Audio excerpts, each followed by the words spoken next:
교회와 선교는 이제 뗄래야 뗄 수가 없습니다. 교회의 존재 목적은 선교입니다. 그리고 교회가 선교를 감당하지 않으면 하나님의 나라가 확장되지 않고 결국에는 교회가 사라지게 되는 거예요. 어떤 작은 어촌 앞바다에 자주 조난 사고가 일어났다고 합니다. 그래서 마을 사람들이 조난당하는 사람들을 구조하기 위해서 자발적으로 구조대를 만들었다고 해요. 그래서 항구 근처에 조그만 오두막을 지어놓고 순번을 정해서 바다를 내다보면서 조난을 대비했습니다. 그래서 그런 노력 때문에 조난당하는 사람들을 빨리 구해낼 수 있었고 희생을 줄일 수 있었던 것이죠. 그래서 구조받은 사람 중에 너무 감사해서 스스로 구조대에 들어온 사람들이 생기게 되는 겁니다. 점점 자원하는 사람들이 늘다 보니까 이 자그마한 오두막으로 수용하기에 부족하게 된 거예요. 그래서 그 오두막을 헐고 멋지고 큰 구조대 건물을 지었습니다. 구조대원들이 많아지면서 대원 간에 얼굴을 모르는 사람들도 생기게 된 겁니다. 그래서 친교도 하고 파티도 열었습니다. 구조대의 규모가 커지자 일을 더 잘하기 위해서 조직도 만들고 직책도 만들고 규칙도 만들었습니다. 그런데 문제가 생기기 시작했습니다. 구조대 내부의 일들이 너무 많아지다 보니까 이 동네 앞바다에서 조난당하는 사람들에 대한 관심이 줄어들게 된 것입니다.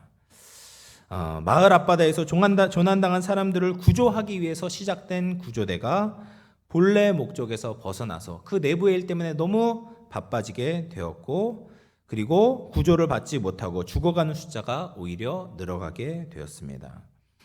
여러분, 이 이야기는 만들어낸 이야기인데요. 이 이야기를 들으면 어떤 생각이 드십니까? 그 바닷가의 구조대 이야기가 오늘날 우리 교회의 모습과 비슷하다 생각이 들지는 않으십니까? 세계 인구가 한 80억 정도 된다고 해요. 많이 늘었죠. 80억이 되는데 그 중에 개신교인의 인구는 6억 1천만 명 정도 된다고 합니다. 그러니까 74억 명 정도가 예수님을 제대로 알지 못하고 있는 것이죠. 그리고 지금까지 복음을 들어보지도 못한 전파되지도 않은 미전도 종족이 7,300개가 된다고 해요. 세계 인구의 50%가 넘게 아시아에서 살고 있는데 아시아의 복음화율은 3%입니다. 그러니까 아시아의 97%가 예수님을 믿지 않고 있는 것이죠. 이 세상은 어둡습니다. 복음화율을 보아도 그렇고 전 세계적인 상황을 볼 때도 그렇게 희망적이지 않아 보입니다. 전쟁과 재난이 가득하죠. 거짓과 속임수와 테러가 가득합니다. 진리는 감추어져 있는데 그것을 드러낼 사람은 부족합니다. 그런데 교회는 무엇을 하고 있는가? 교회가 혹시 자기 치장에만 힘을 쏟고 있지는 않은가? 우리가 모든 자원을 사용해서 우리 자신만을 위해서 쓰게 된다면 그 바닷가 구조대와 다를 바가 없는 것입니다. 하나님은 천지를 창조하셨을 때 흑암과 혼돈의 세상에서 가장 먼저 빛을 창조하셨어요. 그러니까 이 세상의 어둠을 밝힐 수 있는 것은 하나님밖에 없는 거예요. 하나님의 창조의 능력이 아니고서는 이 어둠을 비출 수가 없습니다. 또 요한복음에 보면 예수님은 참빛으로 오셨고 이 세상을 비추셨다라고 말씀하십니다. 그래서 예수님은 진리의 빛으로 오셨고 생명의 빛으로 오셨고 구원의 빛으로 오셨습니다. 예수님을 만나지 않고는 아무리 환한 대낮에 다닌다고 해도 어둠 가운데 있는 것이죠. 오직 예수님을 우리가 영접할 때만이 진리를 알게 되고 예수님을 영접할 때만이 생명을 얻게 되고 예수님을 영접해야지 구원받은 하나님의 백성이 되는 것입니다. 그러면 예수님이 빛이라는 것은 우리가 이해가 되죠. 예수님은 특별한 분이시고 하나님의 아들이시니까 그분은 빛이십니다. 근데 성경은 거기서 멈추지 않죠. 우리가 잘 아는 것처럼 예수님께서 제자들을 향하여서 너희가 세상의 빛이다라고 말씀하세요. 그리고 오늘 이사야서 60장 1절 말씀에 뭐라고 이야기합니까? 일어나라 빛을 발하라 라고 말씀하시는 거예요. 예루살렘을 향하여서 하나님의 백성들을 향하여서 일어나라 빛을 발하라 라고 말씀하시는 겁니다. 우리는 빛이 아니잖아요. 우리는 예수님이 아닌데 어떻게 우리가 일어나서 빛을 발할 수 있겠습니까? 그 힌트가 1절 하반절에 나오는데요. 이는 내 빛이 이르렀고 여호와의 영광이 내 위에 임하였음이니라 라고 말씀하십니다. 나에게 빛이신 예수님이 오셨기 때문에, 그 빛이 우리를 떠나지 않고 우리 위에 거하시기 때문에 우리는 빛을 비춰야 하는 것이죠. 이것이 엄청난 축복 아니겠습니까? 원래 우리는 어떤 자들이었습니까? 이사야 59장 9절 말씀을 보면 우리의 원래 상태, 어떤 상태에 있었는지 잘 보여주고 있습니다. 9절 말씀. 그러므로 정의가 우리에게서 멀고 공의가 우리에게 미치지 못한즉 우리가 빛을 바라나 어둠뿐이요 밝은 것을 바라나 캄캄한 가운데 행함으로 라고 말합니다. 우리는 예수 믿기 전에, 예수님 만나기 전에 빛이 없었던 자들이죠. 빛을 원했지만 어둠밖에 없었습니다. 캄캄한 가운데 행할 수밖에 없었어요. 평안이 없었습니다. 늘 불안했습니다. 무엇보다도 영적으로 죽어서 하나님이 누구인지 알지 못했습니다. 그런데 빛이신 예수님께서 오셔서 우리의 눈을 열어주셨어요. 그로 말미암아 우리는 빛을 가진 자가 되었고 하나님의 영광을 본 자가 되었습니다. 우리에게 빛이 없다면 빛을 비출 수 없죠. 그러나 발광체이신 예수님께서 우리 안에 거하심으로 우리는 빛을 발하는 자가 되었고 빛을 내야 하는 의무를 가진 사람들이 되었습니다. 우리는 빛이 있기 때문에 그 빛을 이제 비추라 라고 말씀하시는 거죠. 이것이 예수님을 영접한 사람들의 특권이고 사명입니다. 누구나 예수님을 영접했다면 이 빛을 비추어야만 합니다. 전도해야 되죠. 선교해야 합니다. 선교는 하나님의 명령이고 예수님의 마지막 부탁입니다. 선교는 교회의 사명이죠. 교회의 존재 목적입니다. 선교는 특별한 사람이나 특별한 교회만 감당하는 것이 아니라 보편적으로 우리가 감당해야 되는 일반적인 사명인 것이죠. 근데 이 세상을 비추는 선교는 사실 거창하지 않습니다. 물론 우리가 선교사님을 파송하고 해외 교회에 힘을 실어 주어야 하는 것도 맞습니다. 그런데 선교의 기초는 무엇이냐? 가장 먼저 우리의 삶을 예수님의 삶으로 살아내는 것이죠.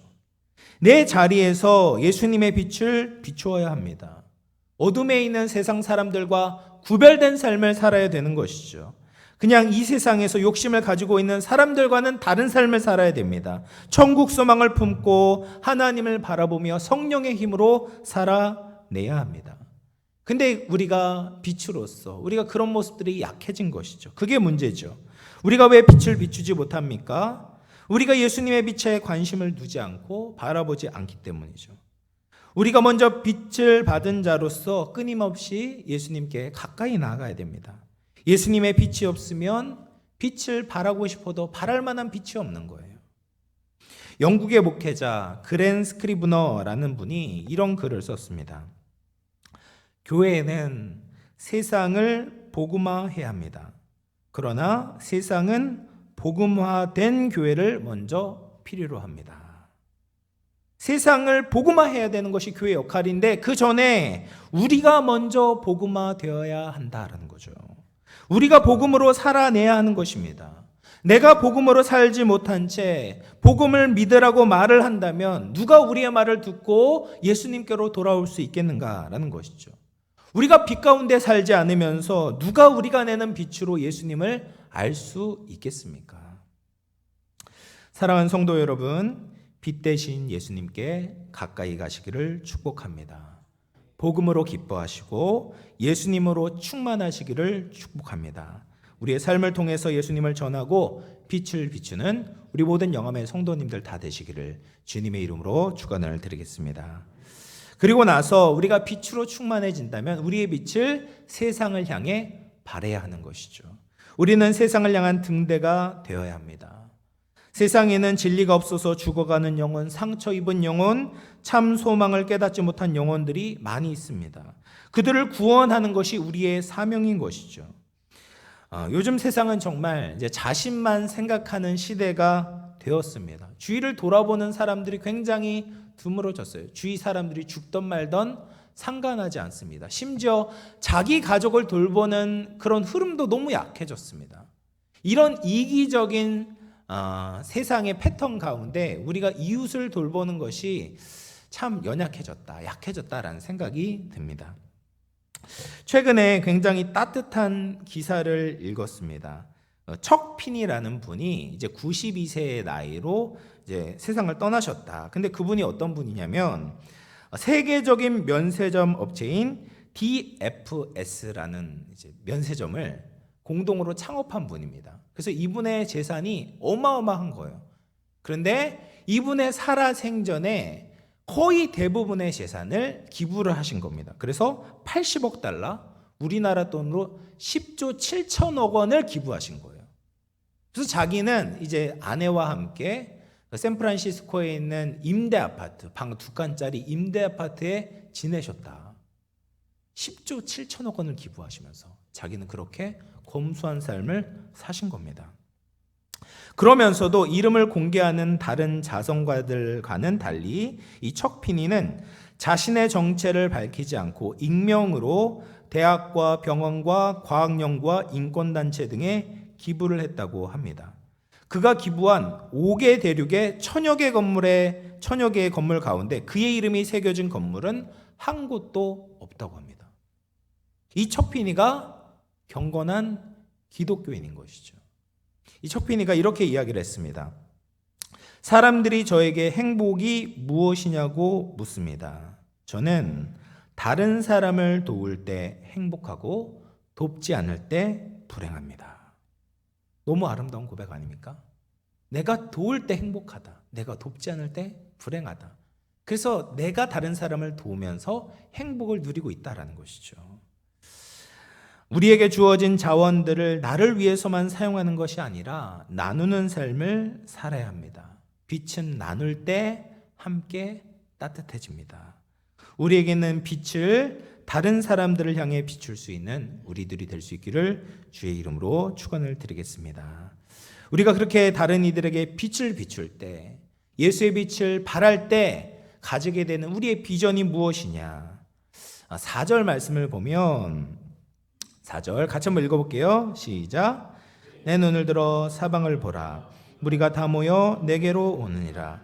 내 아들들은 먼 곳에서 오겠고 내 딸들은 안겨 올 것이라. 아멘. 흩어져 있던 이 디아스포라 하나님의 자녀들이 예루살렘으로 돌아오게 될 것이다. 우리가 하나님의 빛을 비추면 주님과 멀어졌던 자녀들이 주께로 돌아오게 될 것이다. 전 이렇게 이것을 해석하고 싶습니다. 여러분, 우리에게 굉장히 심각한 문제가 우리 미래 세대에 관한 문제 아니겠습니까? 미래 세대가 주님을 떠나는 겁니다. 예수님께 관심이 없는 거죠. 그들의 시간과 정력과 재물을 다 허탄한 곳에 사용하고 있습니다. 자녀들이 부모님이 믿고 있는 이 기독교 신앙에 무관심한 이유가 많이 있겠지만 가장 중요한 이유는 무엇입니까? 우리가 주님의 말씀대로 살아가지 못하기 때문에, 우리가 예수님의 빛을 제대로 비추지 못하기 때문에, 목회자인 저나 성도인 여러분들이 빛을 발하지 못하기 때문에 우리 자녀들이 실망한 것이 굉장히 큰 이유인 것이죠. 그러나 우리가 세상에 예수님의 빛을 비추게 된다면 다시 우리 자녀들이 돌아오게 될 줄로 믿습니다. 그런 은혜가 있기를 주님의 이름으로 축원을 드리겠습니다. 뿐만 아니라 또 한 가지 그림이 있어요. 비전이 있습니다. 열방이 주님께로 돌아오게 된다라고 말하고 있어요. 그래서 6절을 보면 이렇게 이야기를 해요. 6절 말씀 보면 허다한 낙타 미디안과 에바의 어린 낙타가 내 가운데 가득하고, 이 미디안이라는 것은 아브라함이 그두라를 통해서 낳은 아들의 이름이에요. 이게 미디안이고, 에바는 미디안의 여러 아들 중에 한 명입니다. 그러니까 아브라함의 아들 약속의 자손 이삭이 아닌 약속의 자손에서 배제되었던 그들이 돌아오게 될 것이다. 또 스바 사람들은 누굽니까? 스바, 기억나시나요? 스바 여왕, 솔로몬의 지혜를 듣고 찾아왔잖아요. 솔로몬의 지혜에 감복해서 금은 여러 가지 귀한 보석들을 바쳤던 그 이방 여왕이 이제 스바인데, 스바 여왕이었는데, 그 스바 사람들도 예수님을 떠났다가 다시 돌아와서 예수님께 찬양과 경배를 드릴 것이다 라는 예언을 하고 있는 것이죠. 7절 말씀을 보면 게달의 양무리는 다 내게로 모일 것이고 느바요의 순양은 내게 공급되고 내 제단에 올라 기꺼이 받음이 될 것이다. 게달은 오늘 아까 이야기했던 이스마엘의 둘째 아들의 이름이었어요. 그 느바요도 이스마엘의 아들입니다. 이들은 아라비아 반도에 근거지를 두고 유목 생활을 했던 거예요. 그런데 그들도 이제 예루살렘에 돌아오고 하나님께 그 제물을 드리게 될 것이다. 이 말씀을 하고 있는 거죠. 또 9절 말씀을 보면 이렇게 말합니다. 곧 섬들이 나를 앙망하고 다시스의 배들이 먼저 이르러 먼 곳에서 내 자손과 그들의 은금을 아울러 싣고 오게 될 것이다. 다시스는 그 당시 세계관에서는 가장 먼 곳이 다시스예요. 다시스. 이제 오늘날로 말하면 이제 스페인이죠. 근데 그 다시스 가장 먼 곳에서부터 주님을 예배하기 위하여서 나오게 될 것이다라고 이야기를 하고 있습니다. 이것이 무슨 의미겠습니까? 우리가 빛을 바라면 근처에 하나님을 믿지 않던 이웃들이 다시금 주님께로 돌아오게 되는 것이죠. 뿐만 아니라 복음에 멀리 있던 이방인들도 주님을 예배하게 되는 것입니다. 그리고 땅끝에서부터 주님을 예배하는 하나님의 자녀들이 생기게 된다라는 것을 보여주고 있는 것입니다. 이것이 우리가 빛을 바라며 가져야 되는 하나님의 비전인 것이죠. 아까 말씀드렸던 것처럼 아시아의 복음화율이 3%예요. 그런데 아시아에서도 특별히 한국에 하나님께서 복음의 부흥을 허락하셨습니다. 어둠이 깊어가는 조선 땅에 하나님께서 희망의 빛을 비추셨어요. 가난과 무지와 무속신앙에 빠져있던 이 민족에게 선교사들이 찾아왔습니다. 언더우드와 아펜젤러 선교사님 이후로 미국, 캐나다, 호주 등에서 선교사님들이 입국이 줄을 이었습니다. 이들은 십자가와 부활의 복음을 전했고 이들의 발길이 닿는 곳마다 빛이 비추어졌습니다. 곳곳에 학교가 세워졌고 학생들의 노랫소리가 들리게 되었습니다. 병원이 설립되었고 아픈 이들의 회복의 기쁨을 안게 되었습니다. 곳곳에 세워진 교회는 지친 이들의 쉼터와 소망이 되었습니다. 그리고 불과 몇십 년 만에 한국은 세계 유례없는 발전을 이루게 되었습니다. 잘 아시는 것처럼 K-팝이 전 세계를 휩쓸고 멀리에서부터 한국에 관광하러 오게 되고 외국인들이 일자리를 찾으러 들어오고 있습니다.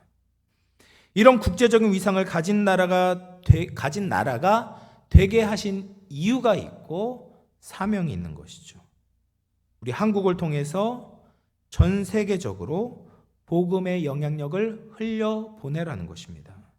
하나님의 선교를 감당하도록 이 한국에 복을 주시고 한국교회를 세우신 것입니다.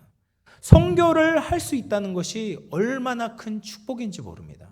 선교의 수혜자에서부터 이제는 선교를 하는 나라가 된 것이 하나님의 은혜이고 축복인 것이죠. 우리를 통해 하나님의 진리에서 배제되었던 나라들이 주님께로 돌아와 예배하는 꿈을 꾸어야 합니다.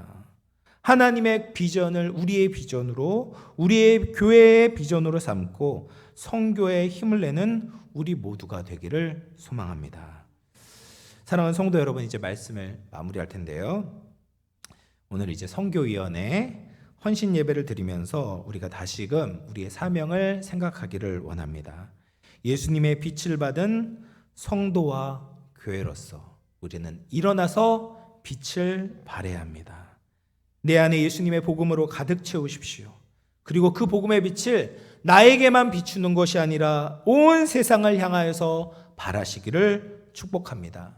그럴 때에 다음 세대가 돌아오고 먼데 있는 열방이 주님께로 돌아와 함께 예배하게 될 줄로 믿습니다. 이런 하나님의 비전과 꿈을 향해 전심전력을 다하는, 그렇게 선교의 사명을 감당하는 우리 모든 성도들, 우리 모든 영암교회가 될 수 있기를 주님의 이름으로 축원을 드리겠습니다.